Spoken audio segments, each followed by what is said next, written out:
In 1957, San Francisco publicist Frank Werber went down to nearby Menlo Park to catch a singing group he had heard about. At a place called the Cracked Pot, he found Dave Guard, Nick Reynolds, and Bob Shane singing folk and calypso songs to a very hip, very attentive crowd. Before night's end, a contract had been signed by all four, making Frank their personal manager. With Frank as manager, Boyle Gilmore as record producer, and David Buckwheat as bassist arranger, the Kingston Trio was poised to make things happen. Frank Werber was definitely responsible for making us work in the beginning and really work at rehearsing our stuff. And Buckwheat was an excellent bass player, jazz bass player, but road managers were good and managers were good, and Boyle Gilmore was the most creative individual I think I'd ever met, with being low-key too. He was the first person to use the Capitol echo chambers, especially on groups. He was a very innovative producer. It took 4 days to record their first mono-only album, and it had a limited pressing of about 1,000. Contained in that first LP was a post-Civil War murder ballad from North Carolina called Tom Dooley. Disc jockeys at KULB in Salt Lake City began playing the song off the album and getting enormous phone reaction. Soon, other stations around the country were playing it, and it became a certified turntable hit, meaning it was often requested, but record buyers couldn't find it in stores. 3 months after the LP's release, Capitol issued a single, and very soon after, it shot to #1. The song launched the Kingston Trio and started an entire folk music boom. The group also developed a loyal collegiate following with an innovative approach. We were the first ones to do college concerts at a large scale. In the first 4 years, from 1958 to 1962, both with Dave to start with, and then the first year with John, we played 475 colleges and nightclubs and fairs and stuff.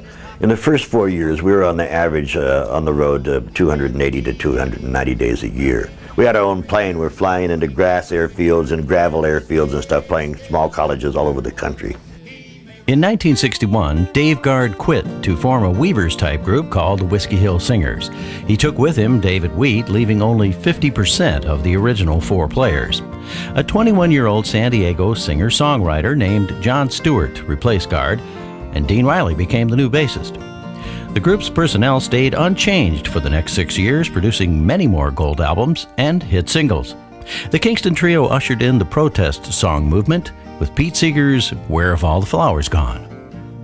We were playing in a club in Boston at a concert hall, and the guy that promoted the concert, George Wein, also owned a club in downtown Boston.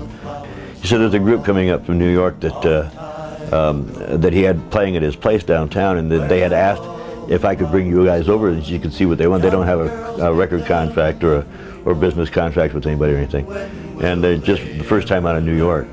And so we went down to see the group, and it turned out to be Peter, Paul, and Mary. And we invited them over, and we immediately sent Peter and Paul out for ribs. I'm not sure that was true, but it sounds realistic.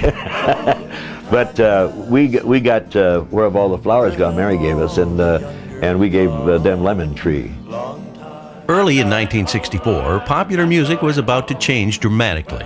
And after 7 years and 22 albums for the Kingston Trio, it became contract renewal time with Capitol.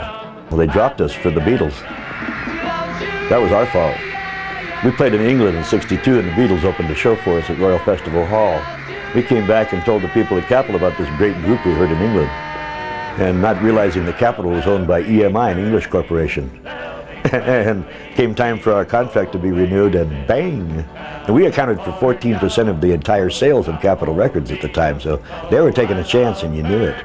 But they did the right thing. They dropped our contract for the Beatles. After 43 years, Bob Shane continues to tour with 2 partners, still racking up about 200 dates per year.